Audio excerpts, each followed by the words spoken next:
এই মুহূর্তে যে খবরের দিকে নজর রাখবো, নদিয়াতে দ্বাদশ শ্রেণীর ছাত্রীকে গুলি করে খুনের ঘটনা। নদিয়ায় দ্বাদশ শ্রেণীর ছাত্রীকে লক্ষ্য করেই গুলি চালানো হয়। কৃষ্ণনগরে দিনে দুপুরে গুলি করে খুন করা হয়েছে দ্বাদশ শ্রেণীর ছাত্রীকে। কৃষ্ণনগরে এই ঘটনা ঘটেছে, যেখানে দিনে দুপুরে গুলি করে খুন দ্বাদশ শ্রেণীর ছাত্রীকে।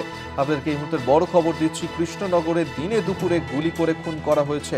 গুলি করে খুন দ্বাদশ শ্রেণীর ছাত্রীকে, যেখানে এক ছাত্রীকে এভাবে গুলি করে হলো এবং প্রকাশ্য দিবালোকে এই যে খুনের ঘটনা, সেই ঘটনা নিয়ে আতঙ্কিত সেখানকার মানুষজন।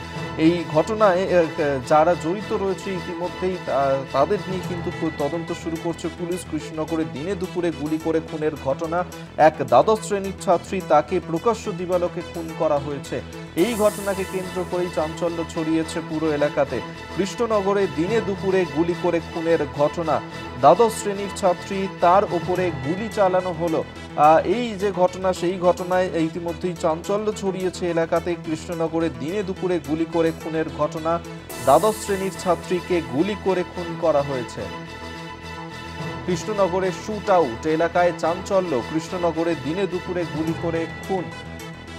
কৃষ্ণনগরের একটা দ্বাদশ শ্রেণীর ছাত্রী, তাকে লক্ষ্য করে এইভাবে গুলি চালানো হলো। প্রকাশ্য দিবালোকে গুলি করে খুনের ঘটনা। মৃত ছাত্রীর নাম ঈশা মল্লিক।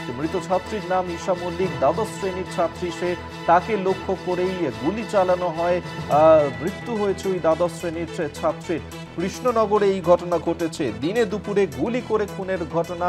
কৃষ্ণনগরে শুট আউটের ঘটনায় চাঞ্চল্য।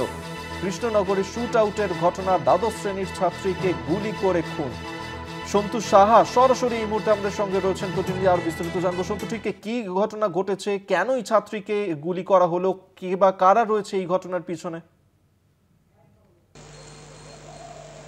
একেবারে দেখো অভিজ্ঞতা, যে ঘটনা সামনে এসে সেই ঘটনায় কিন্তু এখনো পর্যন্ত কে এই ঘটনা ঘটলো তা কিন্তু স্পষ্ট নয়। তবে যেটা পরিবার সূত্রে আমরা জানতে পাচ্ছি, ওই যুবক কাঁচরাপাড়ার বাসিন্দা। আজ ওই ছাত্রী ঈশা মণ্ডল, সে যখন বাড়িতে ফেরে, স্কুল থেকে বাড়িতে ফেরার পরে কিন্তু তার বাড়িতে ঢুকে একেবারে কার্যত তার মাথায় গুলি চালায়। ঘটনাস্থলে মৃত্যু হয় ওই ছাত্রী ঈশা মল্লিকের। যদিও পরিবার সূত্রে আমরা যেটা জানতে পাচ্ছি, ওই যে যুবক যে এই ঘটনা ঘটেছে, সে কাঁচরাপাড়ার বাসিন্দা। যেমনটা মনে করা হচ্ছে, পূর্ব পরিচিত, এই ছাত্রীর সঙ্গে তার পূর্ব কোনো সম্পর্ক ছিল। কি কারণে এই খুন বা তার যে খুনি, যে এই ঘটনা ঘটলো, তার কিন্তু এখনো পর্যন্ত পরিচয় স্পষ্ট হয়নি। তবে একেবারে যেটা বলছিলাম, পরিবার যেটা বলছে যে কাঁচরাপাড়া এলাকার বাসিন্দা, অর্থাৎ তার সঙ্গে যে পূর্ব পরিচয় সেটা বলাই চলে। অর্থাৎ এই যে যুবক, আজ যে ঘটনা তোমাকে বলি, আজ স্কুলে এই ছাত্রী যখন বাড়িতে ফেরে, ঠিক তারপরেই কিন্তু এক যুবক তার বাড়িতে সরাসরি ঢুকে একেবারে প্রকাশ্য দিবালোকে তার মাথায় গুলি চালায় এবং ঘটনাস্থলে ওই ছাত্রীর মৃত্যু হয়েছে। পুলিশ দেহটি উদ্ধার করেছে, তদন্ত শুরু করেছে। তবে এই যুবক এখনো পর্যন্ত পলাতক। পুলিশ ঘটনা তদন্ত শুরু করেছে। এই ঘটনায় এই যে যুবক কেন এই ঘটনা ঘটলো তা কিন্তু এখনো পর্যন্ত জানা যায়নি স্পষ্টভাবে। অভিজ্ঞতা, সত্যি ঠিক কটা নাগাদ এই ঘটনা ঘটে? পাশাপাশি পরিবারের তরফ থেকে আর কি অভিযোগ করা হচ্ছে?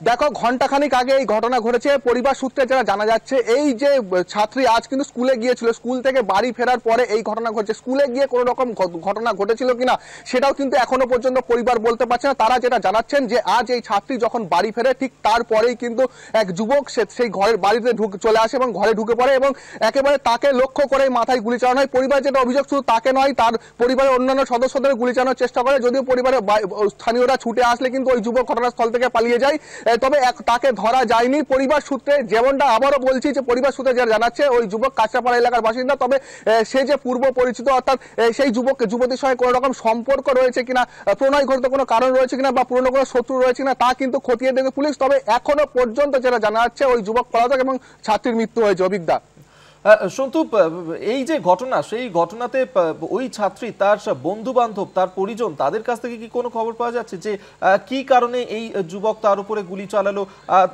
আগে থেকে এই যুবকের সঙ্গে তার কোনো পরিচয় ছিল কিনা?